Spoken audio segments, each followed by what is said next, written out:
There she is, my friend. Okay, so once again, my name is Mike, and I'm here with ClearAdmit.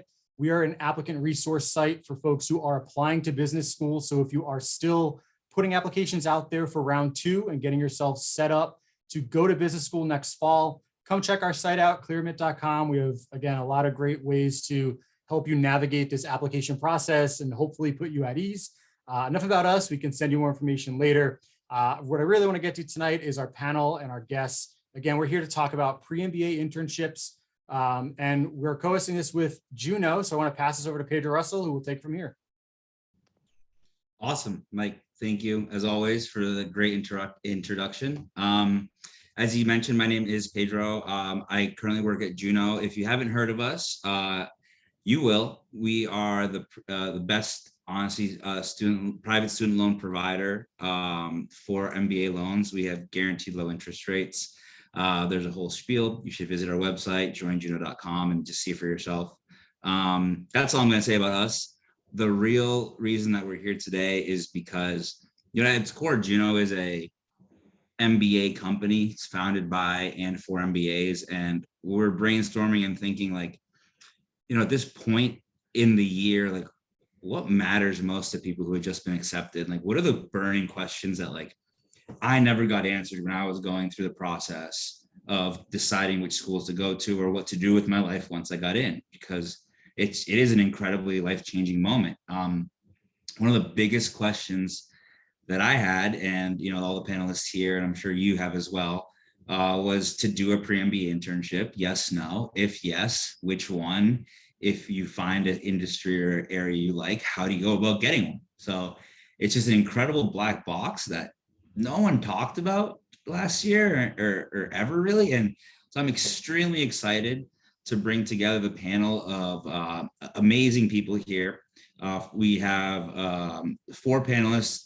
I am the moderator. I also did a pre-MBA internship at Juno, so I might tag in and say a few words if I feel like there's some value to add. Probably not. I rarely have any value, but what I would like to do here is, why don't I start by introducing everyone on the panel, and why don't we do this? I'll go by and I'll call each one of you by name. If you just give me, a quick name, like where you go to school, first year, and where you interned. So I'll go left to right across the panel that I see. Emma, you are lucky number 1. Great. Well, thanks so much for having me tonight. Hi, everyone. My name is Emma Granowitz, and I'm a first-year MBA student at the University of Chicago Booth School of Business. In terms of where I interned before heading over to Booth, I worked at a small education tech startup called Tech for Non-Techies this summer before joining school. Very cool. Thanks, Emma. Alejandra, you're up next. Great. Thank you, Pedro. Hi, everyone. My name is Alejandra. I'm currently a first year at Wharton at the University of Pennsylvania. I actually did not do a pre-MBA internship, but I did interview for one role only, which was McKinsey Latin America. And what I really spent most of my summer doing last summer was pre-MBA recruiting, or rather pre-recruiting before. And so I actually was able to secure some consulting offers before I even started school. So I'm happy to touch on those. And this summer I will be at BCG New York. Day 0, already securing the bag. That's very impressive, Alejandra. Thank you. Ben, you're up next. Hey everyone, my name is Ben. I actually attend Harvard Business School. This summer, I actually interned at a venture capital firm. I was at Antler, which is a pre-seed venture capital firm that also has like an accelerator component to it, and happy to talk a little bit more about what that experience was like. Yeah, I am excited to hear it, and I have so many questions. Alfred, last but not least. Hey, Pitt, can you guys hear me? The pop-up just said, okay. The pop-up said it couldn't hear me for a second, but hi, I'm Alfred Wimberly. Thanks, Pedro, for having me. I go to MIT Sloan, and I'm a first year. For my pre-MBA, I worked in private equity at Palladium Equity Partners in New York, focusing on food investment, and then also did ESG integration and platform development for them because I was previously a sustainability professional. I just wrapped up recruiting, so I can also give a perspective on how pre-MBAs can support your recruiting process. Awesome. Well, this is a massive question, right? And there's so many things to unpack. So why don't we just start from the very, very top? And the way I'll do this for now is I'll ask a question and I'll call on somebody and then kind of moderate and either chime in or have somebody else add. If there's anything that you want to touch on, please feel free to just unmute yourself and also chime in. Like we're intending this to be very, very conversational. So right off the top, I think, if we go through the process, right, there is the acceptance, then the initial joy, followed by the ensuing anxiety and panic that comes with like having to change everything about your life. At what point did you start to think about pre-MBA internships, and what was the related, I guess, driving force behind that thought of like, oh, this might be something I want to explore? Alfred, we'll start with you. Yeah, so I started thinking about pre-MBA internships in January since I did round 1 applications. So, and then I think the impetus for that was because I knew I wanted to pivot into finance. So relatively hard field to break for someone who's coming from a lobbying and environmental advocacy background. So I wanted to try to get some extra experience. Okay, yeah, that makes a lot of sense. So you were really early on in that thought process. Ben, was that something similar for you? Yeah, I would say so. I was actually 2+2 for Harvard Business School. So that like changed my timeline a little bit. I will admit I wasn't thinking that actively about it until like I got that official admission into HBS saying that I was going to go into the class of 2023.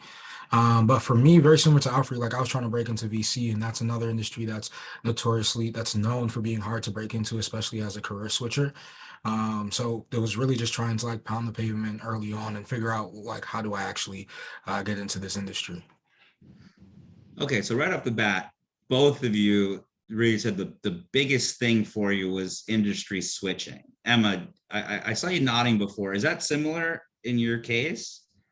I think I had maybe a bit of a different situation. So I also applied round 1. So I sort of had my decision by early February, but I hadn't really given any thought to a pre-MBA internship. And I think if I hadn't gone to Booth, I maybe would never have thought about it, because Booth has a really strong program called Startup Summer, where incoming MBA students are able to match with Booth founded startups and work with them over the summer. And so had it not been for the program, which I started to learn about more in like March or April timeframe, I might not have really actually considered it. I think the reason why I did it is I had a very non-businessy sort of background, or not technical business, in terms of where I came from. I was working in HR prior to heading to business school. And so I knew I wanted to recruit for consulting, but I kind of wanted to get a little bit of a taste for startups, maybe a taste of tech. And so that's why I kind of tried that out for the summer before heading in. But had it not been for the Startup Summer program, I actually might not have even considered it. Interesting. So a bit more exploration for you, not necessarily making this huge career pivot, but it felt, if I had to categorize, like rather than just knowing you need to pivot, for you, it was more about trying something new and taking advantage of an opportunity. Absolutely. And I also had only really worked at very large companies in the past. And so the fact that I spent a summer or about 7 or 8 weeks with just myself and the founder was a very different experience for me. And I think helpful in thinking about what that would look like in a full-time career. So it was interesting for sure. Yeah. And Alejandra, so I love that we're ending with you on this first question, because you are the opposite. So you come from a corporate strategy background and elected not to do a pre-MBA internship, but you still did a lot of pre-summer work to get into consulting. So Alejandra, can you speak a little bit to that decision for you? Yeah, for sure. So I mentioned earlier on too, I think I started thinking about like a pre-MBA internship in March or so, I was a round 2 applicant. And so I didn't even know it was a thing until I heard people who got accepted like round 1 and were like, oh, I'm doing this. And so I briefly considered it, but again, most of the internships that I heard of people doing pre-MBA was VC or startups. And even like when you're in your MBA program, those kinds of jobs you get through networking with people and like trying to find out, like, do I like this? Like, what's my investment thesis? Like, all these things that frankly speaking, I just wasn't prepared for. And I also didn't really know if that was something I wanted to do. And so ultimately the reason why I didn't do it was one, it wasn't, so defined as to how you get that, but also like, probably the biggest force that pushed me was that I realistically wasn't going to get paid the same that I was getting paid at my current job. And so for me, what I just did was, okay, I'm going to stay here until 2 weeks before I have to go and move from New York to Philadelphia. So that was a big deciding factor for me, really, in not trying to like go out to do a pre-MBA internship. So then what I pivoted to, I mentioned as well that I did interview with McKinsey LATAM. I knew before coming that I was going to go into consulting. That was essentially a program that is intended for women in Latin America. And so I'm Colombian by background, and so I still qualified by that. And so that for me, I think was just more of a test run of like, okay, you have 1 week. How do you case at McKinsey? Long and behold, I did not get the offer, went to final round, but I think it was good to be put under that pressure. And so then I shifted gears and probably like May and June and July, a lot of these consulting firms now have either events or they have like week-long programs, things of that sort. And they all actually had this year, which is also very new to them, is they had recruited, like they were recruiting for first-year MBAs before you started on campus. But this is specifically, they were recruiting for diverse hires. And so the reason that they did this, to be pretty frank, is that if you can be recruited up until you start school, because once you start your MBA program, firms can just not come and talk to you until October 15th. It's kind of like a silent period, like they literally are forbidden. And so the way that these firms are, going behind, and they're doing this as well in like finance and, just kind of have to find out, is they will recruit you over the summer. So what I spent my whole summer doing was one, like, staying at my job, but then I just started casing and prepping. And so that was very difficult, obviously, because I didn't have like a, strict program that I was following as I would have if I was doing consulting club. But when I got to campus, I already had a couple of offers. And so for me, it was just deciding. And so I got to skip the January recruiting that would have happened for consulting. That's amazing. I mean, I think that's something anyone can say, like they would, like, it's always a positive to have that completely done with before you get onto campus. And there are so many threads to pull there. The one I want to pull on a bit more is you spoke on the prep and how important and intensive it was to practice and get ready for these interviews. And I'm curious to hear from the career switchers first. What was your prep like? Especially, I mean, VC and private equity, they're not as, I guess, like structured, right? Where it's like, you must do A, be good at B, then attend C in order to achieve D. So can you walk me through, like, how did you prepare? And if you're looking as an industry switcher, trying to get more experience, Ben, I'd love to start with you. Like, how did you think about that process and prepare for recruiting? Yeah, I mean, it's a great question and something I'm still living right now, recruiting for summer internships in between first year and second year. But for me, I think the big thing was just like tapping into my network, right? Like venture capital as a industry is really network based, and I think I went about it by having conversations with people I knew already that were in VC. And just trying to get a better understanding of what are some of the skill sets that I need to be able to show in these interviews. How do they even work? How do I go about building an investment thesis? Trying to tap into like different fellowships and things like that existed for people who were trying to like switch careers and trying to get exposure to that. So there were At least for me, there were a couple different things I looked into. One was a program called Black VC, and they just did a lot of different programming for people who were looking to break into the industry who were of color. I also joined the MLT Professional Development Program, and that gave me like a cohort of folks, and that's obviously that's where I met Pedro, which was great. Gave me a cohort of folks who were like also trying to switch into VC and trying to get into that path where we could basically share notes and kind of like talk through like our different struggles and journeys and opportunities that came up, and that was a really great system for me. And then there were other programs that like existed out there. Techstars, I think, does a program where they basically give you like VC fundamentals, and that was like really great. I know Pedro, you did that as well. And just trying to like build some of those like foundational skills so that I could go into these conversations and know somewhat of what I was talking about. It was impossible to like be like super versed in everything like from that standpoint. And then I think if you touch on like the network piece again, it's starting to then go into like different degrees of separation. So started first with the folks I knew who were working in VC, and then started tapping into the folks I know who had gotten MBAs and seeing if they knew folks who were in VC, right? And that was probably like the best option for me, because then it gave me a network of folks who knew exactly where I was coming from, exactly what I was trying to do, in getting an MBA and trying to get a pre-MBA internship. And they were able to set me up with people that they knew that were in their networks who might be looking for someone to come on or could relate to exactly what I was trying to achieve and experience during the summer. Yeah. So a lot of that sounds like building your knowledge base, smart enough to be dangerous, and then starting to build that roadmap that doesn't exist for VC the same way it does in consulting, and trying to build yourself your own structure. Very interesting. Alfred, I would need to hear your thoughts here because, girl, you come from like the environment, working in like environmental policy, making that switch to private equity, like it's almost unheard of. So I'm very curious to hear your thoughts and on, you know, as a career switcher, what did you do to prepare and try to get one of these internships? Yeah, so one, for the people out there who are worried about career switching, I literally found out about MLT from a guy who lifted at the same gym as me. Otherwise, I wouldn't have known about MLT at all. Like the MBA journey literally started because there was a guy who started wearing Wharton shirts in my gym, and I was thinking about business school. So like for you guys that are worried about it, like anything is possible if you put your mind to it. I didn't know any MBAs.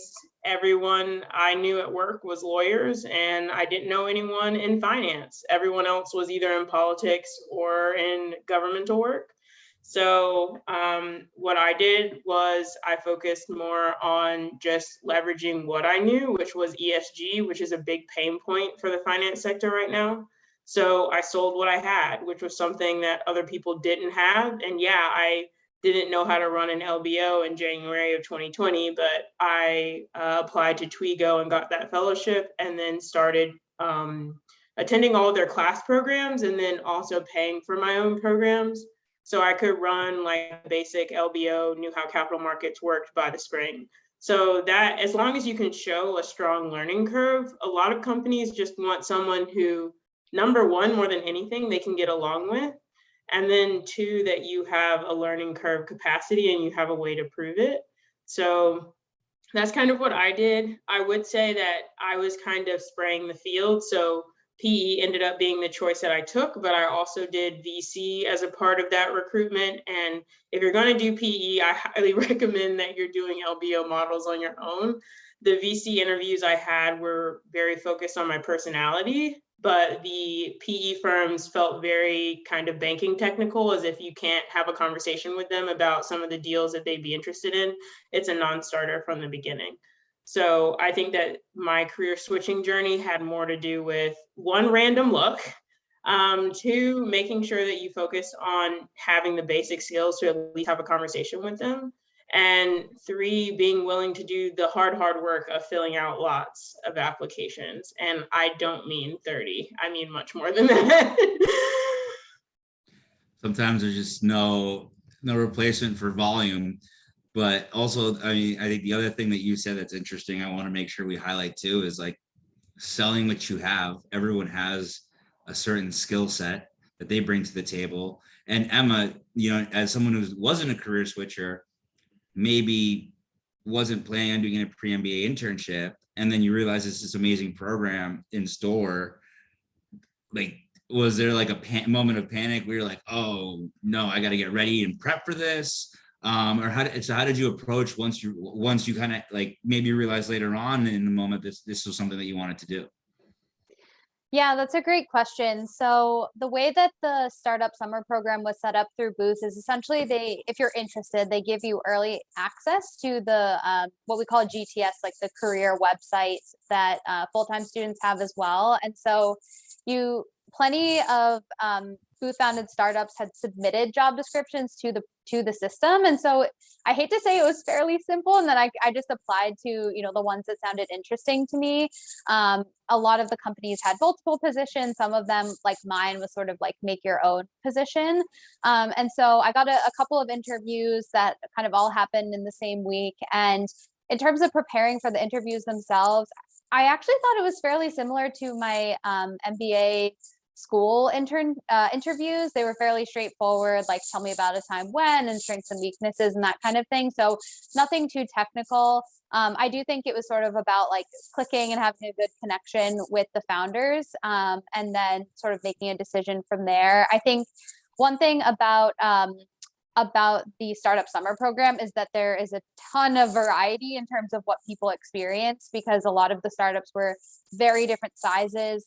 For mine, it was just myself and the founder. For many others, there were, a whole big team, and there were maybe 10 interns that were coming in. So a lot of very different experiences for sure. And just to answer, I saw a question in the chat twice about international students looking at pre-MBA internships. Booth offered the same program for founders who were in different countries. So there were a number of founders who were based in India, and some of the international students who were coming from India were able to do an internship locally because they didn't yet have the OPT visa. So just to answer that question as well.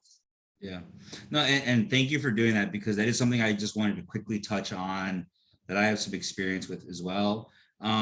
Because you're a pre-MBA, not full-time, and there are different roles associated with that. So there's technology solutions that like facilitate and streamline the process of hiring people internationally, especially on a contractor basis. Like when I was at Juno, I joined as a contractor technically, kind of within like the HR space. So I think the barrier for entry for international MBAs is lower, but again, it's up to you, like Alfred said, to know this information and bring that and offer it, right? And make it kind of streamline the path there. And I just said the word path, and it leads back to a question that I wanted to ask, which is, we've decided how we want to do this, and we've talked about the work and preparation that needs to go in, but something that I would love more clarity on is, how do you find out about pre-MBA internships? And I mean, in Alejandra's case, and Emma, I know it's more structured, but even then, like knowing how you found out about those, or it would be helpful. And Alejandra, like, where did you, like, were these emails that were sent to you? And then like, how did you actually end up structuring, all the different things that you had to do, and like the check boxes that you had to hit, and make sure that you were maximizing the opportunities that came your way? Yeah, I'm happy to touch first, maybe because I was not the failed attempt, but I didn't do a summer in the pre-MBA. But again, I didn't even start thinking about this until like mid to end of March. So the MLT, what Alfred mentioned, which I know someone else asked, is essentially they have different programs. I did both the MBA prep, which is for underrepresented students to help them get into top business schools. And I also did the professional development, which is essentially once you get in, they help you like get internships and jobs. The reason why I mentioned that is because obviously I was surrounded virtually since it was last year by so many people that were talking about these things. And so I definitely had a moment of panic, because I thought, oh, great, it's not enough to get into this school. Like now I'm already failing because I don't have this internship. And so I mentioned obviously that one of the big factors that kind of strayed me away from pursuing one was the money. Like I wanted to stay at my job as long as I possibly can. But the other thing I wanted to mention, and maybe doesn't even fall as much in your question, Pedro, but it's just that I definitely use that time as well to just reach out to as many people who had already done their MBAs.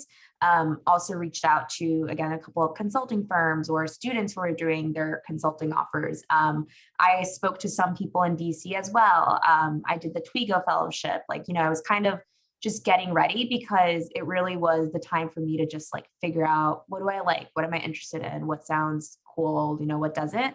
And the reason why I mentioned that is because you are going into a business school and everyone wants to talk to you, because in their minds, they're like, okay, this person, I need them to work for me. And it might not be that immediate summer, but like people will always most people will reply to you and like give you some time. If you're like, hey, I'm going to go start at Sloan, I'm going to start, whatever school it is, they will be like, okay, amazing. Because in their eyes, they're like, great, like talent, we need it, come to me. And so even if you don't do a pre-MBA internship, I think you should still reach out to those companies so you know what it's like to talk to someone who's in startup and VC and tech, whatever it might be. And that just kind of gives you a little bit more security when you start the school year and you actually go into recruiting.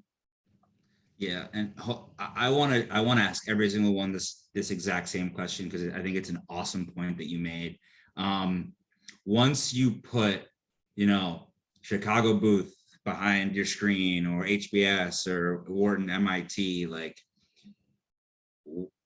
how much value does that add, and how, more specifically, like how do you maximize that? Like what tools and tactics did you use that you found to be most successful in leveraging the fact that you got into an MBA program? And I'll go again, Alfred, if you could touch on that.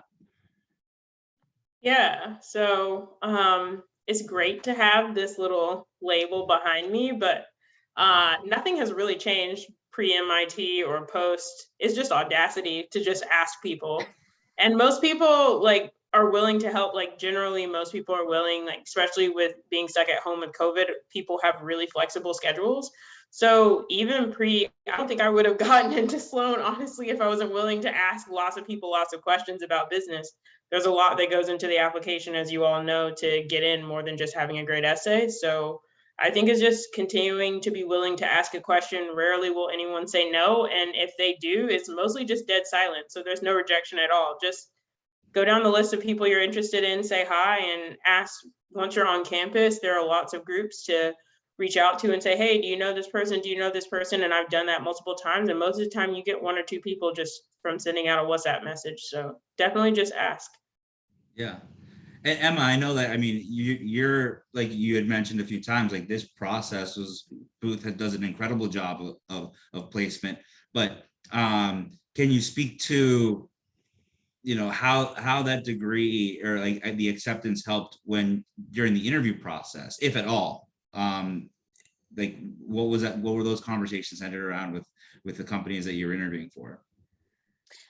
Do you mean the pre-MBA internship interviews? Yeah, yes. I think it is really incredible. So my background, I was working at BCG for about 4 years on the HR team. So I worked in recruiting, had a very different background from many of the consultants. And it was very, it was an interesting feeling for me to immediately say like, hey, I've decided to go back to business school. I'm going to be going to Booth. Like, I'm super excited. And how quickly people's perspective of me changed, which it's very upsetting a little bit to think like, oh, they didn't think I had the skills to maybe take on this type of job. And now all of a sudden, because I have this school on my resume, you think like, oh, maybe I could be a consultant. So I think it was something that I grappled with a little bit, but I do think that the internships that I had applied to, I don't think I ever would have gotten an interview without having Booth on my resume, just to be fully honest. So I definitely think that it helps you get your foot in the door. Once your foot is in the door, it is entirely on you to like interview well and be able to move forward from there. So it's an interesting experience for sure to now have, a great name on your resume. And I guess maybe just one question that I did want to answer that was in the chat too, because a few people had asked if we had to quit our jobs. Yes, I left my job in June, and then I spent the summer interning at the company. So that was something I had to consider when I signed up for the internship, but it was a sacrifice I was willing to make. Absolutely. And I will, let's do another round on that. before though, I do want to hear about Ben because I mean, the VC recruiting process is literally the wild, wild west. And I know there's a few questions here on like formal pathways versus informal pathways. Again, my question on like leveraging, the school brand behind you. So Ben, like tactically speaking, like how did you dive into the recruiting process? I know you said like step one was talking to like learning more about VC and then talking to people who got into the MBA programs, but like dive into that. Like, what were you trying to learn? What did you learn? And what specifically did you ask during the recruiting process that you found to be most effective? Yeah. So because I was 2+2, like I knew I was going to HBS for the last 4 years, and I think it was great for me because it became a natural part of my brand, right? Like, oh, when I would talk to anyone, when are you thinking about going to school? What are you thinking about doing beforehand? What are you thinking about switching into? So it led to a lot of very natural conversations for me to be able to kind of pitch what I was thinking about and what I was doing. When I started like narrowing in on VC and as that being like the path I wanted to go down, a lot of the conversations were really just trying to learn a little bit more about the industry. I was asking folks like what attracted them to working in there, how did their interviews go, like what were some of the things that they used to work on, or what were some of the things that they were interested in, or thinking about or doing, as they were gearing up to switch into that. I was asking people from all different schools, right, for who had gotten an MBA and were switching into venture capital. What were some of the different programs that they participated in while they were in school? Were there any clubs that they joined that might have helped out? Were there any firms that were friendlier to MBAs? And always consistently hired folks. So that was something that was really important for me to be able to just get a lay of the land, like I said before, and really assess where some of the opportunities might lie. I saw one of the questions that were saying, like, did you apply to formal programs or did you like kind of hear through the grapevine and figure it out that way? With VC, a lot of the things are in the grapevine. You're like you can apply to the programs that you see normally, like that are posted on job sites and things like that. But it is very hard, frankly, to kind of get those, especially from a pre-MBA perspective, without having some to the firm or to or to the company. So I applied to all of those. Fortunately, didn't get any of those, but it was through like my networking where one of the MBAs who worked at my old job, for context, I used to work at a startup that had been massively recruiting MBAs to the company. So that gave me a wide range of folks that I could talk to about this specific thing, and it was a very easy conversation to have. But I ended up getting my internship from one of my coworkers who knew an MBA who had interned at a fund, had a 30-minute conversation with them, and then ended up on the phone with a formal interview like the very next day, and it was like super straightforward. Do I think I would have gotten that position without being able to say like I was going to Harvard Business School and I'd worked at this place beforehand? Probably not. That definitely opened the door for me to be able to get that. But once I got there, there wasn't as much resistance, I would say, right, to like my profile as being someone who could do the work and do the job. So it's really just about like finding a natural way in. And you speak a little bit to a question I saw earlier, which was like, should you start recruiting for your pre-MBA internship before you get into business school? I don't know about you guys. My advice would be no. My advice would be just get into business school first. Because I mean, if that's just do one, get out of the way. Like that's a hard enough hurdle in itself. And I actually will speak to the VC recruiting too, Ben, because I went through a similar process. I completely agree with you, like through the grapevine. I mean, and it actually connects a lot of things, like from what Alfred had said in terms of like bringing what you know, like my background was in ed tech and corporate strategy, but it was at big companies. And so when I wanted to do a pre-MBA internship and was exploring VC, for me, ed tech VC was the most natural thing. So, leveraging what I knew, going down to earlier stage companies, doing some research, meeting the VCs at companies that I really liked, asking for informational interviews, sharing them the knowledge that I brought to the table as someone who could one day be a potential acquirer of a company that in their portfolio or a partner to a company in their portfolio, helped me open doors as someone who like could add value to them in their network.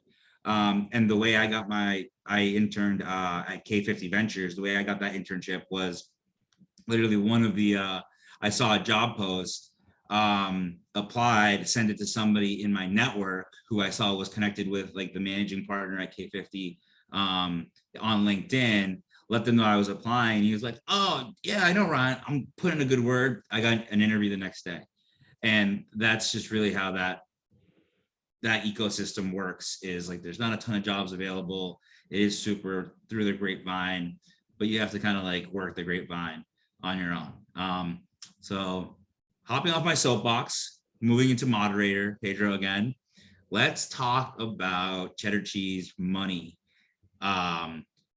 Like the gamut of how much pre-MBA internships pay is so broad.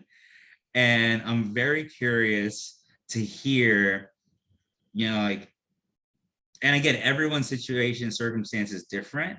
So maybe I don't want to ask you like, how much you got paid or like whether it was worth it, because I mean, your answer is not going to be helpful to anyone else probably. I guess my question would be, how do you balance income versus experience? And how did you think about what was most valuable to you? And Emma, I'll start with you. Sure. So I feel like a broken record, but the Booth program, they provide a subsidy for the students who participate. So the companies don't actually pay the students. You get a check from the school. It was definitely less than I was making, significantly less than I was making. But when I kind of thought about like, okay, if I stay for an extra 2 months in my company and I make a couple thousand more bucks, like in the long run, I'm going to school, I'm losing my income for 2 whole years. It just didn't feel like, for me, my personal situation, I was willing to give up that amount of money, because I just really wanted to try something new and different. It seemed like a great opportunity, especially because I didn't anticipate interning in tech or at a startup. I just kind of wanted to try it out when I could. But yes, the way that the program works is they do sort of subsidize it, but it was significantly less than I was making. I would say most students felt that way, but a lot of us were willing to kind of give up the money to get the experience if we could. Yeah, absolutely. And Alejandra, you felt maybe a bit opposite, and can you speak to that a little bit? Yeah, so I guess just for starters, I took a big risk in coming to Wharton because it was just a lot pricier than some of the other options I had. And so that was kind of, me taking a risk on myself. That, however, weighed heavily on my decision as well to stay at my firm. I was previously at BlackRock in New York, as Pedro mentioned, because I wanted to stay there as long as I possibly could, just to literally get that money that I knew I was not going to get any further. And then the other thing that I'll sort of add on to that is that many of my friends actually, I was actually going to do a VC internship fall semester, which I didn't end up doing. And mostly was because I wanted to just acclimate myself with what is business school? What is that first semester like? That being said, I have a couple of friends who did do fall semester. Some of them are getting ready for like in-semester internships as well, which I know is not the focus of this, but I mention it is because, at least from what I've heard, many of them are either not paid or don't pay well, like it's pretty minimum wage. And so some of them, took that risk because they are pivoting. They want to look for something similar for the summer, or they hope that it can become a summer offer, while others are recruiting into tech or kind of more established big companies, and they feel that they didn't need to sacrifice working 10 to 20 hours during a semester to then go into a job that they will probably not take. So, all in that is to say that it really just depends on what you're doing. And so we'll just kind of end that part with, business school is only 2 years. So you really need to make sure that you're maximizing what it is that you came for. And I know I was told that multiple times before coming in, but it's something that I still kind of try and remind myself a lot is, okay, do I need to do this? Do I rather do that? Is money important here? Is it not important there? And so Again, sort of pre-MBA, for me, the decision was a lot more important to stay and get paid a lot more than go and get that experience. Yeah, that makes a ton of sense. And I think it's a tough question to ask and answer because, again, to everyone listening, your situation, I mean, this is such the most individual situation that every single person has to decide for themselves. And you can hear all the perspectives in the world that you want, but like no one is going to have your life and like your factors that play into it. I know we're at 15 minutes here. I want to get to questions from the people who are watching, and if you are and you haven't asked anything, please ask away. But I was thinking of this while you were answering,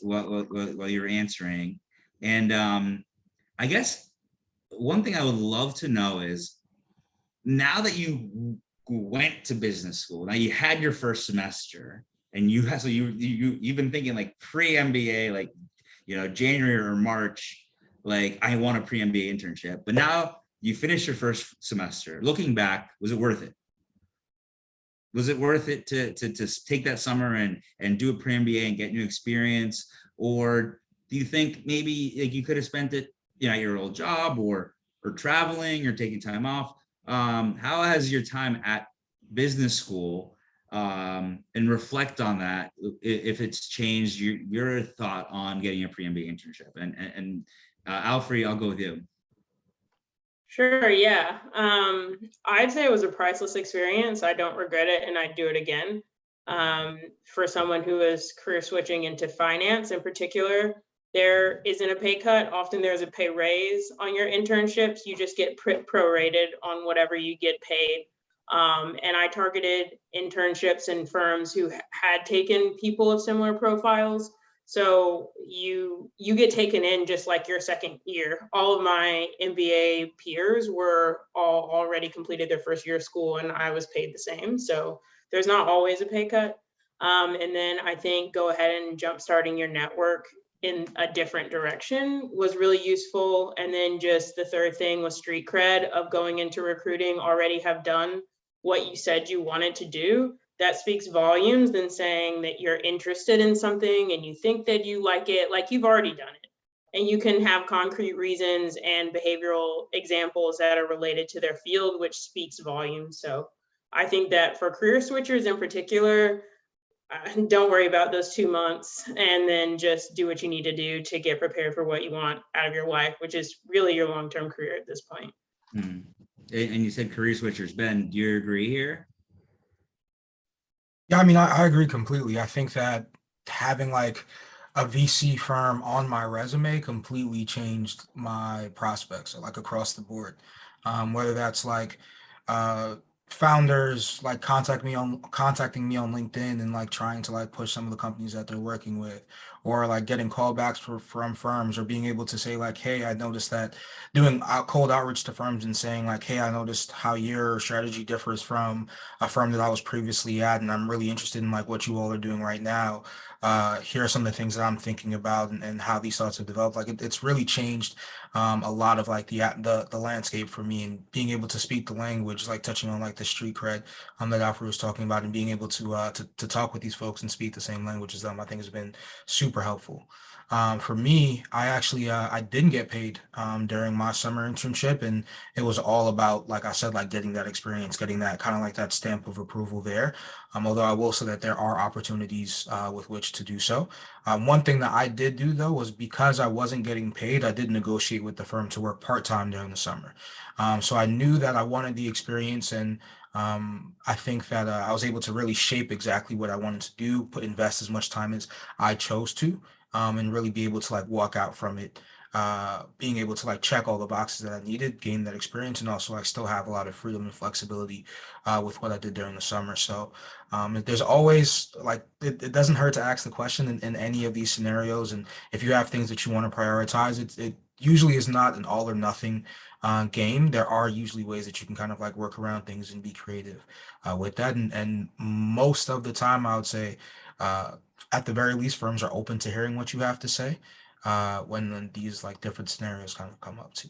Yeah, that's an important point to touch on, is that like a pre-MBA internship, from everyone that I've spoken with, it's like, it's not like your internship between your first and second year. It's very much about you and your learning experience and what you're trying to get. And I've heard a lot of people say that they have that ability to mold and make it kind of more of what they like. Emma, first, was it worth it? Would you change anything? And then second, if you have anything to touch on, like molding it and making it yourself, I love to hear that as well. Yeah, absolutely. I think I had a very different, I'm finding out now, I had a very different experience from people like Alfred and Ben who did finance internships. So was it worth it? I definitely enjoyed my time. I think it was a great experience. I think it would have been potentially more helpful for me in recruiting if I was looking to pivot into tech. I definitely think I would leverage it a bit more during my interviews. That being said, I've definitely been asked quite a few times through my consulting interviews about it as well. So I don't think that it hurt me in any way. So I'd probably do it again. It was pretty chill, to be honest. Like I was very different experience where I had like one meeting with the founder a day, and then I just kind of did my work on my own, came back the next day and reconnected. And then anything else I wanted to add? Oh, I had one other thing. Oh, crafting it, making it my own. So yeah, so the founder had like a very broad posting of what she wanted out of the summer, but we kind of just sat down together and she was like, what do you want to work on? These are the things I'm thinking about, like which work stream sounds most interesting to you. So I definitely got to craft what I wanted to do a bit more. But that being said, it was a very unstructured summer for me, which sounds, quite different from other people's experiences. So to Alfred's point, it's going to be very individual depending on, where you intern and the type of role you have. But I would do it again. Absolutely. No, and thank you. I mean, that was really interesting, like to hear that. Again, it's super, super different. And especially like you're coming from consulting, incredibly structured, and you go to chatting with your founder once a day, kind of doing the work on your own. I had a very similar experience at Juno, where it was honestly kind of invigorating to just think and be like, oh, wow, like this is way, I don't say easier, but like certainly more in line with like, how I wanted to live my life. And I got a lot of personal growth just from knowing that, there's different ways of doing things in the world. Like there's not just like the consulting way or the banking way or the tech way. Ali, I want to ask you if it was worth it, but you literally walked on to Wharton's campus before you took a single class and you had an offer to work in consulting. So probably was worth it, unless I'm putting words in your mouth. But no, I mean, you're not wrong. I was just thinking too, like, was it like, would I have wanted to do one? Like if I actually, just like really tried and was like on it. I guess no to your question, but more so because I was focusing on some sort of recruiting. It just wasn't obviously like the pre-MBA stuff. And so that would just, sort of be my piece of advice again, is just like, even if you don't do the pre-MBA, like you should use the time before, don't kill yourself in research, but more so is, again, we just did our first semester and I can just see my friends going through all kinds of recruiting. And then, the way that I think about it is you might be one of 10 reaching out to someone in the middle of like April or something like that, or March, whenever it is, versus like now, I'm sure VC firms are swamped with thousands of business school students reaching out to them. So no, but because I felt like I still did something productive for my career over the summer. Mm-hmm. Very helpful. This is probably a rapid fire question here. I'm not going to ask a specific person. Did you change your resume at all from B school apps to your pre-MBA apps? Does anyone have? Yeah, Emma. No, I didn't. I was kind of like the same resume I submitted was already in the Boost system, and then I used that to apply to the internships. Awesome. Anyone else on the opposite side? No, sounds like you just gotta just send it and forget it, guys. There you go. Great answers here. I'm not sure what this means. Would a pre-MBA help for experienced candidates? So for candidates who are kind of, if I'm interpreting this correctly, it sounds like, would a pre-MBA help you accelerate your career in something that you're already in? I guess unless if it's the same functional type role and you're switching industries, maybe, or if opposite, it's the same industry but you're switching functions potentially. But I would say probably not unless it's a significant difference of what your previous role was. Yeah, I think the takeaway from hearing everyone is you're either doing a pre-MBA internship to try something new, to explore and learn, to make a very specific career switch, or to accelerate a rigorous recruiting process ahead of time. I think if you're kind of trying to do more of the same, or maybe doing the same thing or same function at a different company that you think is cool. I mean, again, everyone's choice is individual, but no one on this group made that specific choice. I myself went from a large ed tech company to ed VC. I actually did 2 pre-MBA internships, ed VC and then Juno, which is early stage fintech. 5 minutes. Last question. What about burnout, guys? I mean, did you guys take any time for yourselves? That was the one thing I always heard when I was about to do a pre-MBA internship, is people were like, dude, chill out. You're gonna work so hard once you get into Sloan, take time off. I personally didn't feel burnout. I ended my internship August 14th, and then I deferred business school, but then I started work September 6th. So I had 2-3 weeks off. And that was plenty of time for me. I also did a trip to Cabo, in the middle of my internship, which so I had time. But I'm curious to hear, did the burnout question come into play for any of you, and how did you navigate that? Yeah, Ben. Yeah. I think that was one of the big reasons why I negotiated working part-time, especially if I wasn't going to be paid. That was a big thing for me. Was making sure that I still had time to myself and still had time to catch up with friends and just relax and enjoy myself after I'd been working for 4 years. So it wasn't that big of a deal for me. And in either way, my internship, again, asking these questions, I let them know early on, when I was planning on taking trips. So I didn't, Mike, just like you, I didn't get a Cabo invite, but I ended up in Turks and Caicos during that time. And then I actually was able to work for my VC firm for a little bit while I was in school, because I wanted to get an understanding of what it was like to be a student full time and to work part time, and whether I could handle that. And they were super flexible with how I was able to manage my time across the board, and super mindful of me getting that same burnout too. So Alfred, off mute, go. I'd say that people honestly ask you that your whole life. You guys are all got in, so you're probably all high achievers.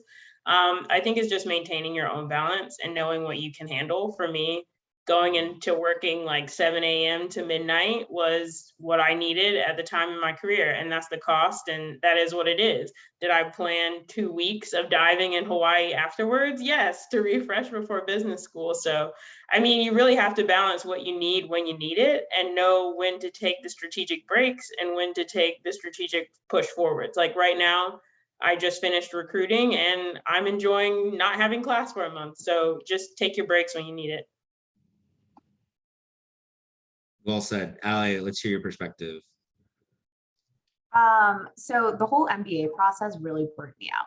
I was just done. The GMAT was the worst thing that's happened to me. I say that because I'm clearly on the other side, and people told me you will get to the other side, and I still don't believe them, but here I am. So that definitely played a role too in did I want to take a pre-MBA or not? And also whether I just quit my job earlier.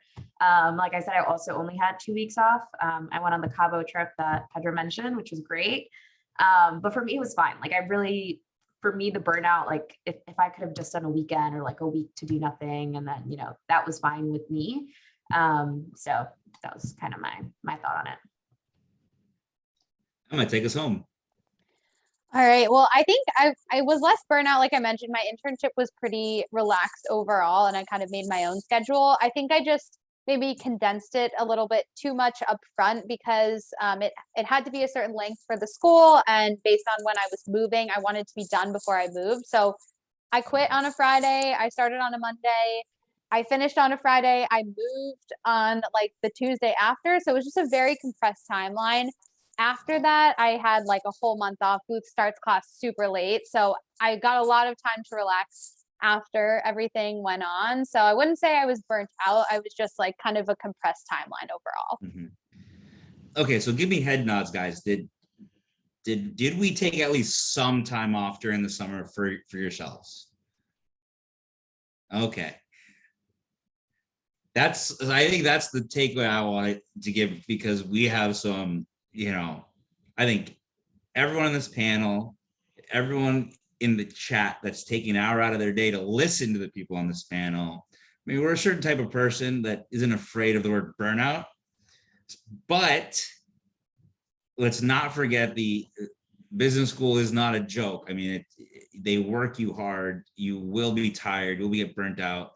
And I personally know that if I didn't take 3 weeks off, I would not have been in the best condition to achieve success, even if it was at Juno, not business school. And I see a lot of head nods here. So I think that we can all agree to that. We're right up at 9 o'clock. I mean, we could end here. I'd love to end just, if you have maybe like a quick sentence or two, just final words of advice to people thinking about this. And again, I'll go left to right. So Emma, you start us off. Sure. I would say just explore all your options. I mean, as you heard from the four of us, we all had 4 very different experiences. So depending on what your goals are post MBA and the type of role you're looking for, I think just do your research and kind of figure out what makes the most sense for you. Yep. Ally? Yeah, I think mine's pretty general business school, but I would say prioritize, and also don't be afraid to ask questions, to reach out to literally anyone. That CEO that comes into your classroom, like, they will probably answer you if you email them back. Like, just make sure you're asking questions. This is your time to put yourself out there, but just make sure you're prioritizing what it is you came here for. Alfred? Know what you need when you need it, and seek help liberally. I'm going to put that on my wall. And Ben, take us home. Yeah, I would say just don't put too much pressure on yourselves, right? Like getting into business school and getting into an MBA program is a great achievement in and of itself. If you're able to get a pre-MBA internship, I think that's fantastic. But like, look forward to the experiences that you'll get with your future classmates and all those things too. Man, I just feel lucky to be on a panel with you guys. You guys, like, you're going on to do some amazing things, future leaders. Thank you everyone for joining. I will say, the last part of our 3-part webinar is next week. I think tactically, it's the most important. We talk about financing and paying for your MBA, not just on the student loan side, but like budgeting. How many trips are you going to take, and how much do those trips cost? Food. Are you going to spend all your time eating out or drinking? Like, you will spend more money than you think. We have a bunch of tips and tricks on 529 plans to optimize your like tax structure. How to, like, if you are going to like sell stocks, when is the right time to sell those stocks? When to borrow money, how to borrow money, against investments and other assets that you might have. And then just other general trips on the financial component. So tactically speaking, that's how Juno can help. Another quick plug: we offer the guaranteed lowest interest rates on private student loans.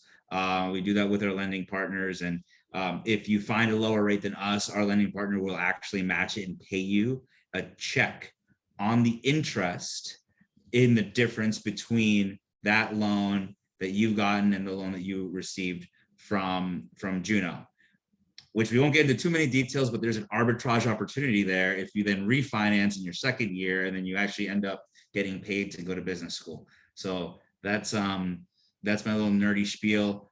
Mike, is there anything you wanted to add? No, so that great, spoiler alert for next week's discussion. So for those of you who are here with us today, we will send you the link to register for next week if you have not registered already and want to get some information on how you can go on all these trips. And maybe you can, send me an invite to one of these trips, because I'm still waiting on mine to arrive. Maybe we can explain next week how you can invite Mike on a trip to Cabo. But the second piece also is we will be sending you the recording from this session today, so you can check that out and review and share. Share it to friends, anybody else you're going through the application process with who needs some help. And if you have questions or need to reach out to any of the panelists, let us know, and we can do our best to put you in touch. They already are paying it forward by being here tonight, so I don't want to put anybody on the spot, but it is a very communal type of approach, as you can probably tell, where people do like to help each other through all of this. And the last bit is, if you are interested in Juno and getting more of that information on the guarantee, we will be sending you links to join Juno with everything else that you'll be getting tomorrow. So look for that email in your inbox, save it, click on all the links, enjoy it. I want to thank the panelists as well. I think this was a fantastic session. As Pedro mentioned at the beginning, this is information that you do not really find in many places. So I'm very thankful that you all have decided to pay it forward to the group that we had tonight. And hopefully we'll have you all back again for some future sessions with some different groups of folks to pass that information along again. This is very, very helpful. Thanks.